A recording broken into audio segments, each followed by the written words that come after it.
Assalamualaikum warahmatullahi wabarakatuh. Waalaikumsalam warahmatullahi wabarakatuh.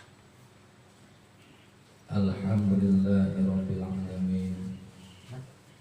Wa bihi nasta'inu ala umuri dunya. Wassalatu wassalamu ala asyrafil anbiya'i wal mursalin. Sayyidina wa maulana Muhammadin wa ala alihi wa ashabihi ajma'in. Ilahi anta maksudi wa ridhaka muhibbi a'tini mahabbataka wa mahabbataka. Hadratul makarramun wabil khusus ila hadrati Sayyidul Mursyid wa murabbi ruhina Syekh Muhammad Abdul Rasulullah Ma'tul Asyafallahu sirruhu. Kita doakan beliau senantiasa dipanjangkan umurnya oleh Allah Subhanahu wa ta'ala, diberikan kesehatan yang sempurna, ditambahkan keberkahan dan kemuliaan beliau, dimustajabkan doa beliau, dipenuhi hajat beliau oleh Allah Subhanahu wa ta'ala, wa yanfa'una bi asrarihim wa anwarihim wa ulumihim wa nafahatihim wa barakatihim fid dini wa dunya wal akhirah. Al-Fatihah.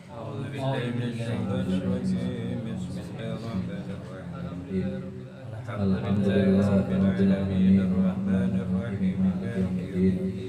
Iyyaka na'budu wa iyyaka nasta'in ihdinas siratal mustaqim siratal ladzina an'amta 'alaihim ghairil maghdubi 'alaihim waladdallin. Ustaz Sholihin, Ustaz Rijal, Ustaz Aman, dan yang lainnya. Kita termuji, kita doakan semoga dipanjangkan umur oleh Allah Subhanahu wa ta'ala, dan kesehatan lahir batin, dimudahkan, diberkahkan, dibanyakkan rezekinya oleh Allah, dikabulkan doanya, diberi hajatnya oleh Allah Subhanahu wa ta'ala. Al-Fatihah.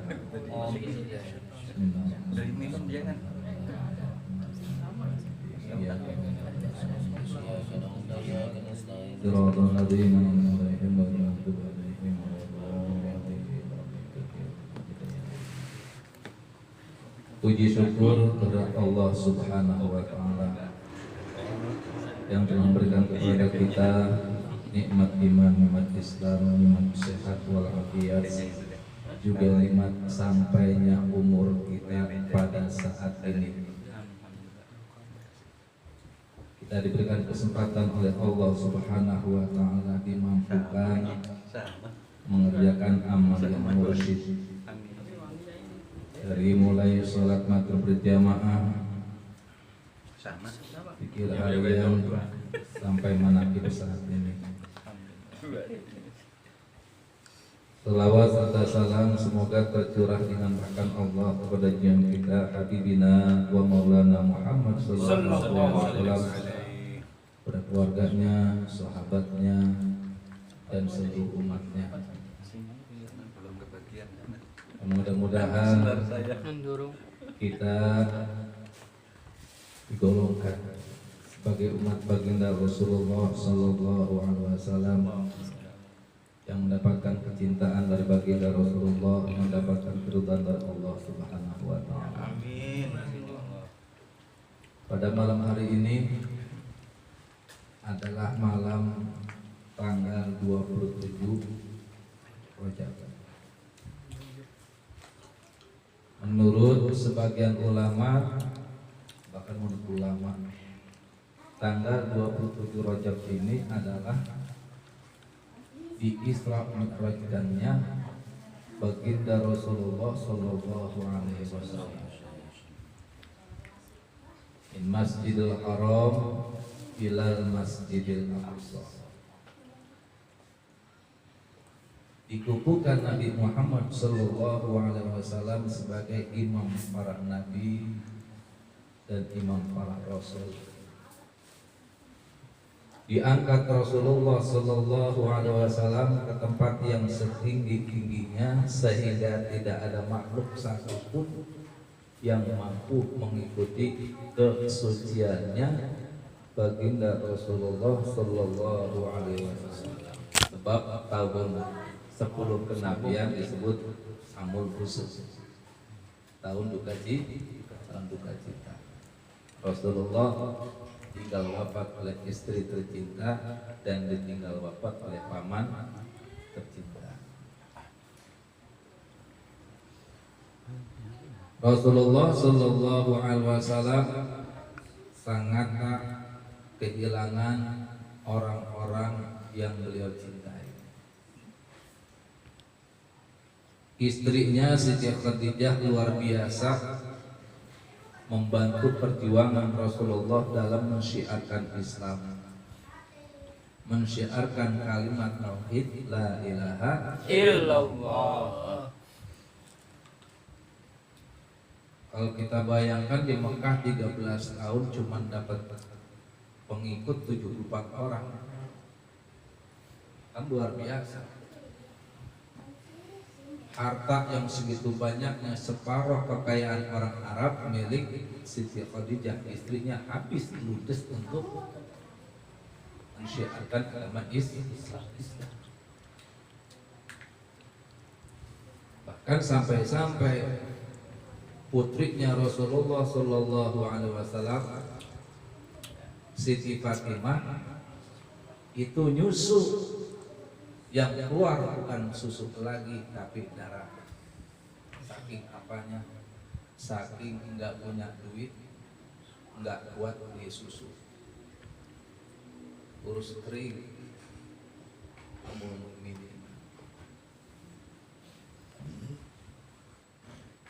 sampai kata Rasulullah, apakah engkau menyesal bersuamikan diriku?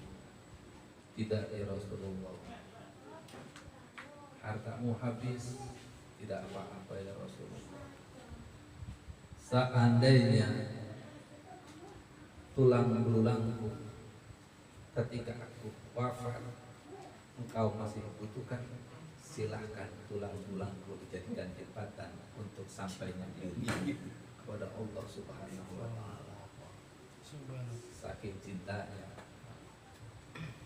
luar biasa. Tidak menyesal bersuamikan Rasulullah, tidak menyesal hartanya habis. Bagaimana seorang suami yang begitu mencintai istrinya tidak merasa kehilangan? Sudah pasti kehilangan. Ketika saat Rasulullah sallallahu alaihi wasallam sedang kesusahan, maka Allah Subhanahu wa Ta'ala memanggil malaikat Jibril untuk menghibur Rasulullah sallallahu alaihi wasallam.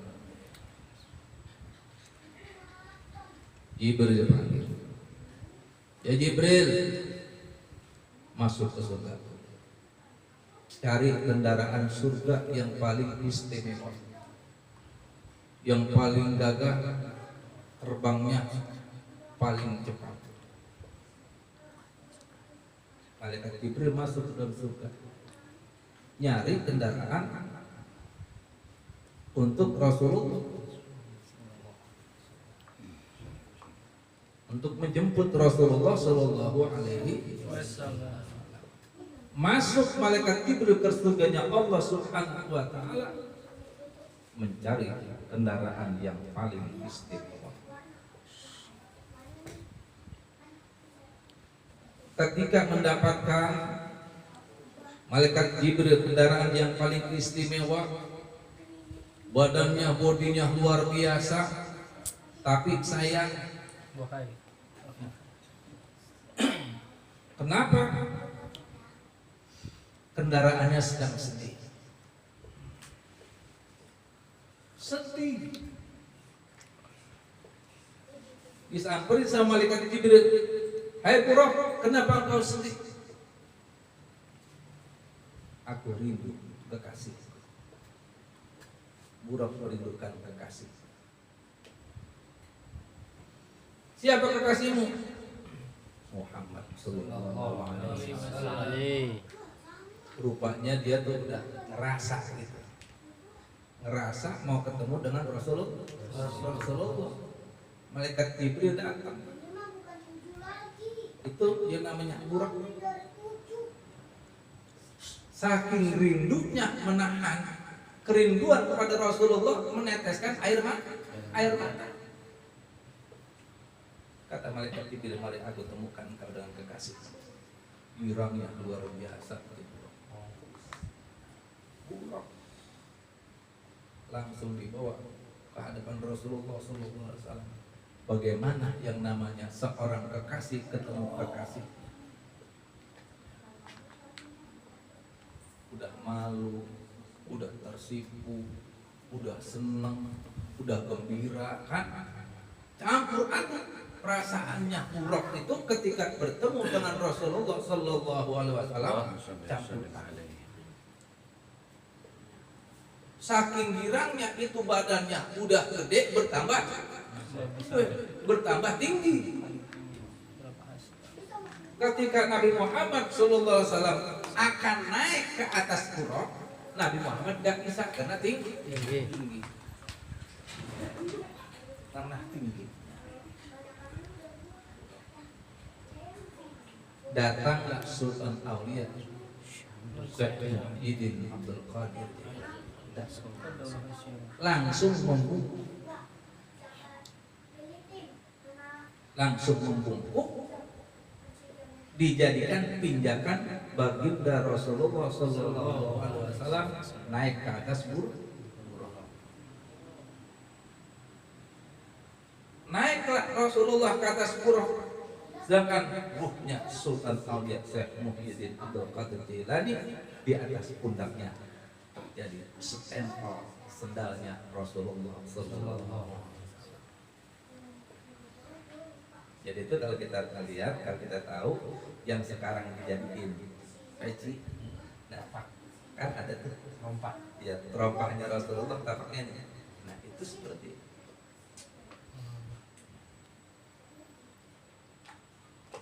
Itu tabarukan, ngalap berkah. Kalau Syekh Abdul Qadir mah di pundaknya telapak kaki Rasulullah sebagai stempel kewalian. Jadi stempelnya kewaliannya Sultan Aulia Syekh Abdul Qadir Jailani dengan terompahnya Nabi Muhammad Sallallahu Alaihi Wasallam.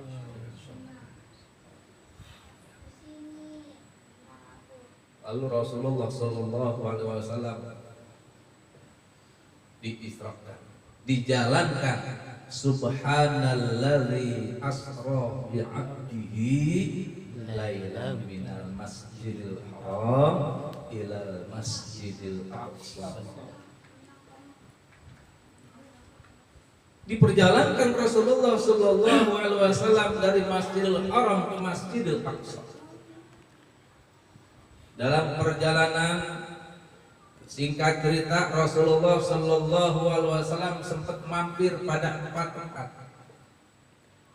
Pertama di Madinah. Kalau sekarang Madinah. Turun Rasulullah di Madinah. Diperintahkan oleh malaikat Jibril untuk sholat. Sholatlah Rasulullah di Madinah.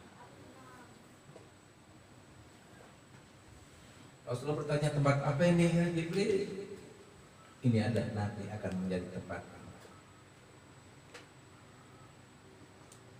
Dari situ Rasulullah terbang lagi, mampir lagi. Di mana? Di tempat Nabi Musa pertama kali mendapatkan wahyu.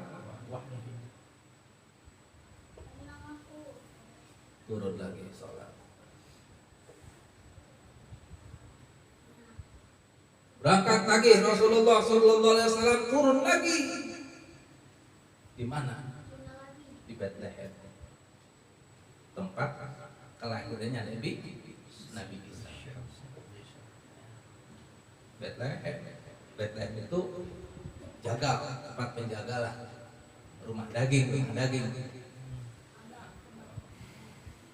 Berangkat lagi Rasulullah sampai ke Al-Aqsa.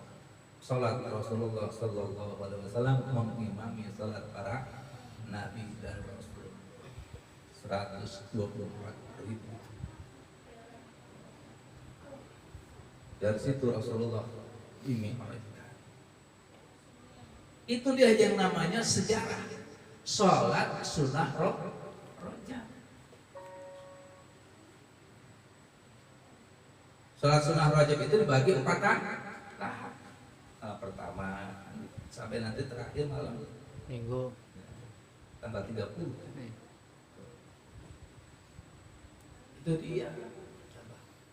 Kalau bukan diajarkan oleh mursyid, ada nggak yang mengajarkan? Nggak paham. Sedangkan Rasulullah SAW sendiri tidak pernah menyia-nyiakan kejadian besar, tidak pernah melupakan kejadian besar. Contohnya kejadian ketika kelahiran Rasulullah SAW pada hari Senin, Rasulullah memuliakan hari kelahirannya dengan itu masa hari Senin.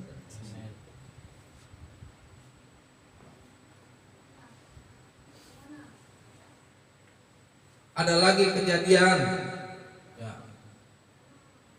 pada puasa orang-orang kafir ini, orang-orang Nasrani pada puasa. Ditanya, kenapa engkau puasa? Sebab Nabi Musa diselamatkan dari kejaran Fir'aun. Maka kami bersyukur kepada Allah dengan cara berpuasa. Nabi puasa. Nabi puasa. Untuk membedakannya 2 hari. 1 hari sebelum atau sesudah.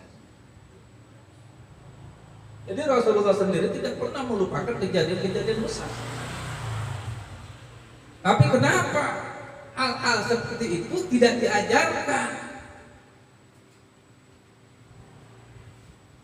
Bahkan ada yang mengatakan itu adalah bid'ah. Bid'ah dari mana?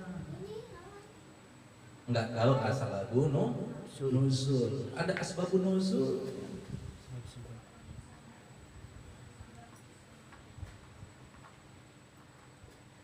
Perintah sholat untuk apa? Untuk agar supaya manusia yang memiliki sifat kemungkaran, ini sifat-sifat mungkarnya dicabut oleh Allah Subhanahu wa ta'ala. As-shalatu tanha 'anil fahsya'i wal munkar. Salat itu menjaga perbuatan yang keji dan mungkar.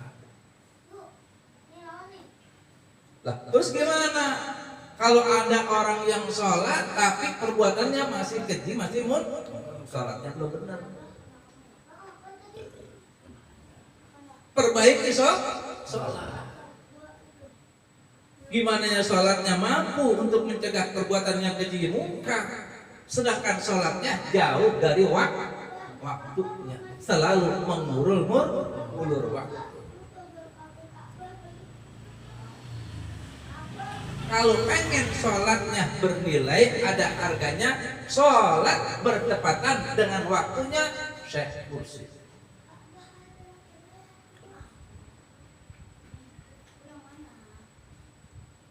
Kenapa? Kita harus mengikuti waktu sholatnya Syekh Mursyid. Sebab Syekh Mursyid waktu sholatnya mengikuti Rasulullah Sallallahu Alaihi Wasallam.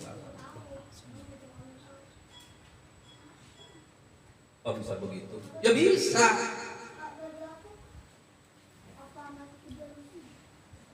Hakikatnya Rasulullah Shallallahu Alaihi Wasallam sholatnya di akhir waktu atau di awal waktu? Di awal waktu. Syekh Mursyid di awal waktu atau di akhir waktu? Awal. Berarti sama enggak? Syekh Mursyid pada awal waktu, Rasulullah pada awal waktu. Berarti hakikatnya sholatnya mursyid dengan sholatnya Rasulullah Sallallahu Alaihi Wasallam sama.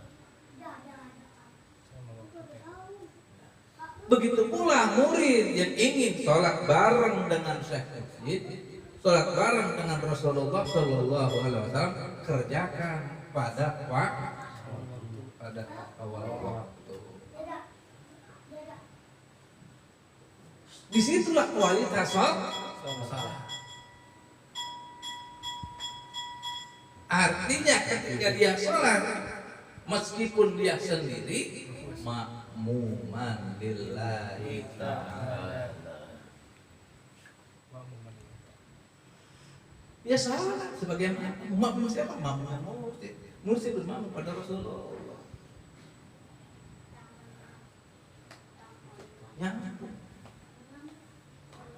itu ketika assalamualaikum ayuhan nabiyyu warahmatullahi wabarakatuh, itu kita bayangkan hadirkan Rasulullah di hadapan kita. Kan at-tahiyat ini adalah dialognya Rasulullah kepada Allah Subhanahu wa ta'ala, diabadikan dalam sholat. Ketika Rasulullah sampai Sidratul Muntaha, Nabi Muhammad mengatakan at-tahiyatul mubarakatus shalawatut thayyibatul, bukan thayyibatullah, thayyibatulillah. Ada huruf ya bertasydid. At-tahiyatul mubarakatus shalawatut thayyibatulillah. Itu salamnya Rasulullah kepada Allah Subhanahu wa ta'ala.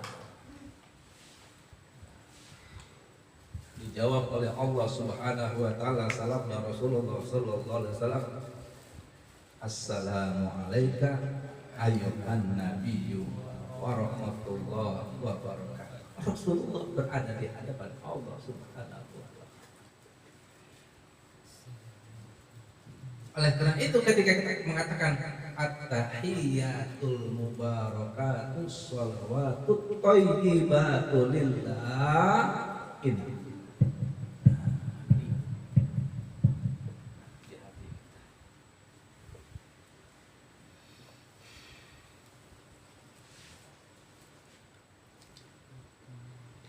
di situ sesungguhnya ya, sembahlah Allah seakan-akan engkau melihat Allah, meskipun engkau tidak melihat Allah, Allah melihat.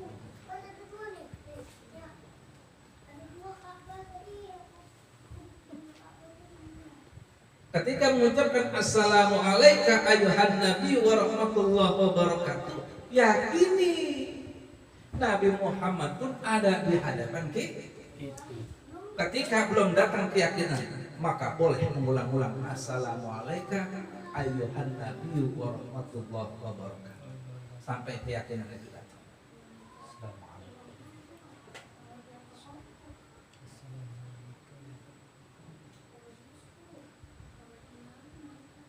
Tapi Rasulullah mengatakan, ya Allah, assalamu alaina wa ala ibadillahi sholihin.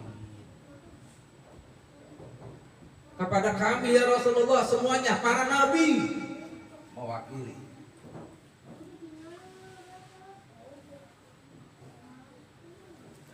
Wa ala ibadillahi sholihin, dan kepada orang-orang saleh.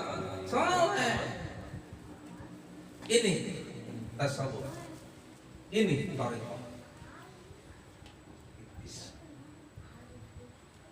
Kenapa kita boleh mengikuti orang-orang soleh dalam ibadah? Ulama amil. Sebagai contoh kita, al-mu'min mir'atul, orang mukmin adalah cerminnya orang mukmin.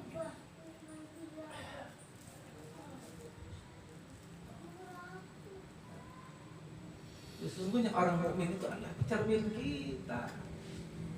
Bagaimana ulama amilin mengerjakan amaliyahnya, ibadahnya? Ikuti beliau-beliau itu harus kita ikuti amaliyahnya, ibadahnya.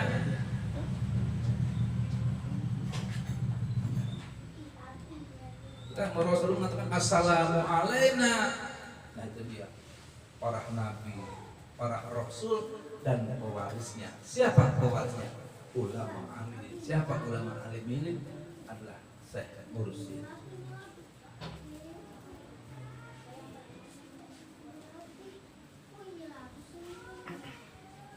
Jadi salah kalau orang mengatakan thariqah itu ajaran sesat. Justru dia adalah sangat ketat terhadap akhlak, penghormatan kepada orang lain. Bagaimana dia cara menghadap kepada Allah Subhanahu wa taala secara kafah, secara benar-benar. Bagaimana caranya dia rabitoh. Coba pelajaran yang lain ada nggak rabitoh?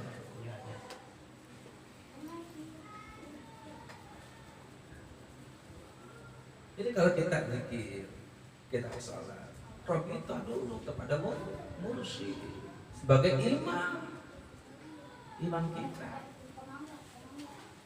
Artinya apa? Ibadah kita nggak ada apa-apanya.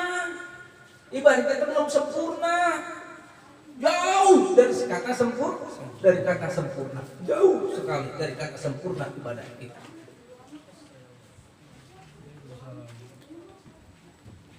Meskipun kita sudah ditalqin, meskipun kita sudah menjadi murid, meskipun kita sudah kelar yang namanya kitab kitab fikih, kitab-kitab yang lainnya,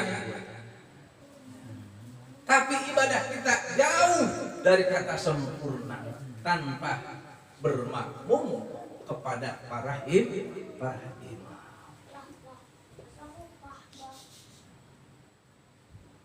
Jauh dari kata sempurna lah ibadah kita. Cukup kita ngikut imam kita. Siapa imam kita?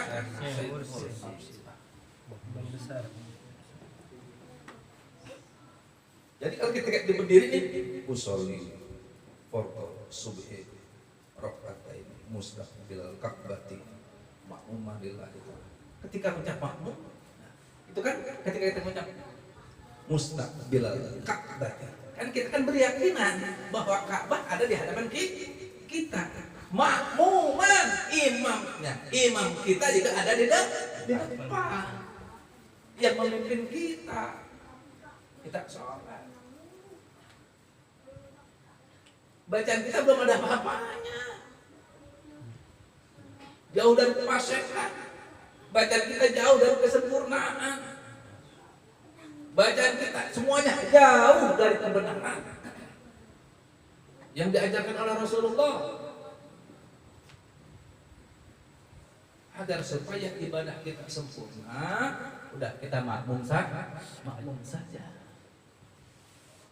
Agar supaya kita zikir kita sampai, udah nurut aja kita sama imam. Terserah mursyid, terserah apa. Kita serahin aja udah diri kita penuh bulat-bulat. Nggak usah rengkel, nggak usah ngelawan, nggak usah memiliki pemandangan atau pikiran sendiri. Kalau kita memiliki pikiran sendiri, pasti kita menyalahkan. Kenapa? Sebab iblis itu dibesar. Baca di tanbih. Ada kan? Menyalahkan ajaran orang lain. Apalagi orang yang belum kenal Taurat, baru hanya ngelihat dari luar. Ngelihatnya jangan dari luar, masuk ke dalam. Kita ngelihat luar, dari luar, rumah serem banget. Gentengnya udah pada karat, catnya udah pada terkupas kan gitu. Ya, kusennya udah pada rayapan. Dari luar pun, coba masuk ke dalamnya, dilihat ada lampunya, ada lampu dinding, ada lampu hiasan, kan macam-macam. Ya. Di dalam ada pajangan-pajangan yang lain yang harganya mahal-mahal. Kalau dari luar tidak kelihatan, masuk ke dalam. Begitu juga belajar torik. Jangan cuma dilihat dari luarnya saja, jangan katanya. Tapi kalau sudah masuk ke dalamnya, lihat indah toriko.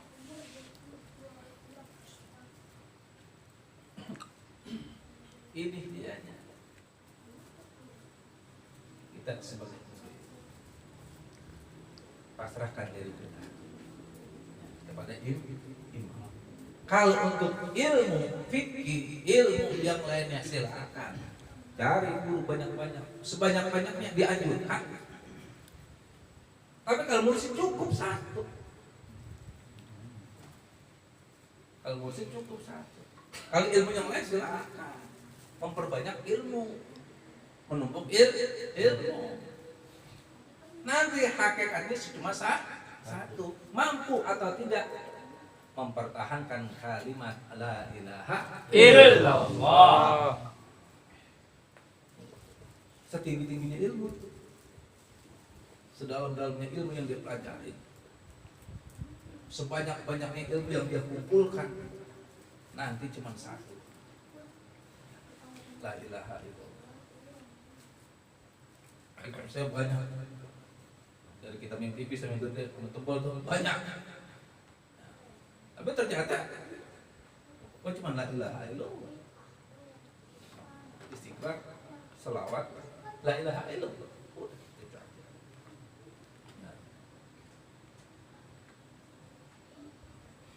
Salat yang diajarkan oleh Rasulullah Sallallahu Alaihi Wasallam ini adalah sebagai apa? Mencegah perbuatan kita dari perbuatan yang keji dan yang mungkar. Kalau sholatnya benar mengikuti mursyid, mengikuti mursyid yang lain, terus sampai ke Abdul Qadir, terus sampai kepada Sayyidina Ali, terus sampai kepada Rasulullah, terus pada sampai Jibril, sampai ke Allah. Begitu maksudnya. Jadi kalau kita ingin sholat bersama Rasulullah, kerjakan tepat waktu. Sholat hakikat tepat pada waktu adalah sholatnya kita kumpul bersama Rasulullah Sallallahu Alaihi Wasallam. Ini aja saja ya yang bisa saya sampaikan. Mudah-mudahan manfaat. Kita bisa mengamalkan. Mengamalkan. Ajaran yang disampaikan oleh mursyid kepada kita. Kita mendapatkan keberkahan semuanya, segalanya, semuanya. Al-Fatihah. Alhamdulillahirabbil alamin. Arrahmanirrahim. Maliki yaumiddin. Iyyaka na'budu wa iyyaka nasta'in. Shiratal ladzina an'amta 'alaihim ghairil maghdubi 'alaihim waladdallin. Amin. Wassalamualaikum warahmatullahi wabarakatuh. Waalaikumsalam warahmatullahi wabarakatuh. Allah